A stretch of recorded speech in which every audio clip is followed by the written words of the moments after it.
Umat Nabi Saleh meminta bukti kenabian. Allah pun mendatangkan mukjizat melalui tangan Nabi Saleh, suatu hal yang luar biasa. Kaum Nabi Saleh meminta agar Nabi Saleh mengeluarkan unta hidup dari sebuah batu besar, suatu hal yang mustahil terjadi. Tapi dengan izin Allah, dari celah batu yang dimaksud disaksikan oleh mereka semua kaum Nabi Saleh, Nabi Saleh diizinkan Allah untuk mengeluarkan seekor unta.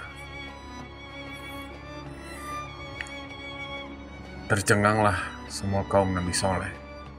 Lalu Nabi Saleh memerintahkan kepada kaumnya untuk membiarkan unta ini makan dan minum sehari di sumber air minum mereka. Lalu sehari berikutnya mereka giliran mengambil makanan dan minuman. Begitu selanjutnya hari-hari berikutnya. Setelah beberapa waktu berjalan, ternyata ada di antara kaum Nabi Saleh yang merasa tidak puas dengan aturan dari Nabi Saleh, yaitu perkumpulan yang membenci Nabi Saleh. Mereka merencanakan pembunuhan terhadap unta mukjizat Nabi Saleh. Lalu mereka yang merencanakan pembunuhan kepada Nabi Saleh dan keluarganya disebut dalam surat An-Naml ayat 48. Dan di kota itu ada 9 orang laki-laki yang suka berbuat kerusakan di muka bumi dan sedikit pun tidak berbuat kebaikan. Merekalah 9 pemimpin kabilah-kabilah kaum Nabi Saleh. Dalam tafsir Ibnu Abbas disebut nama-nama mereka.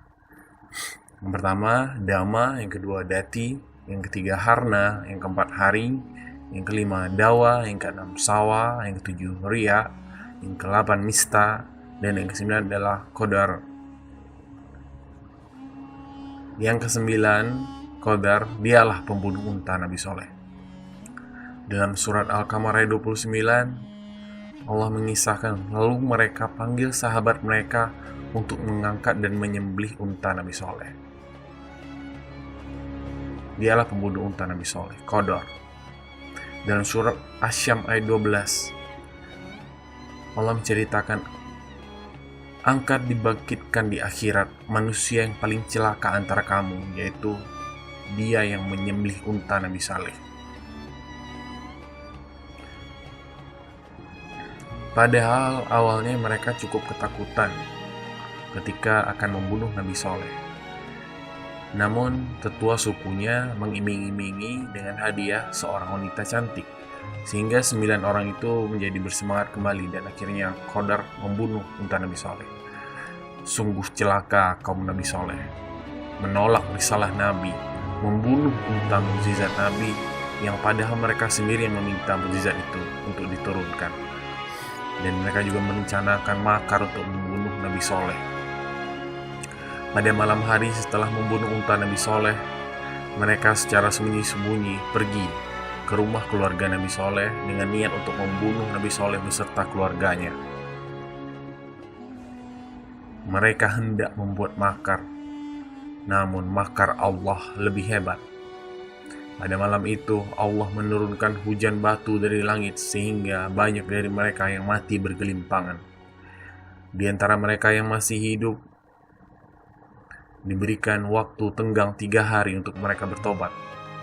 Apabila mereka tidak bertobat juga, maka hari pertama muka mereka akan berubah menjadi kuning, hari kedua muka mereka akan berubah menjadi merah, lalu hari ketiga muka mereka akan berubah menjadi hitam. Lalu datanglah azab Allah. Dikekalkan dalam Al-Quran perkataan kaum Nabi Saleh kepada Nabi Saleh, jika perkataan Nabi Saleh ini benar, maka kita akan mendahului mereka. Maksudnya kaum Nabi Saleh hendak membunuh Nabi Saleh sehingga azab yang dijanjikan tidak jadi menimpa mereka.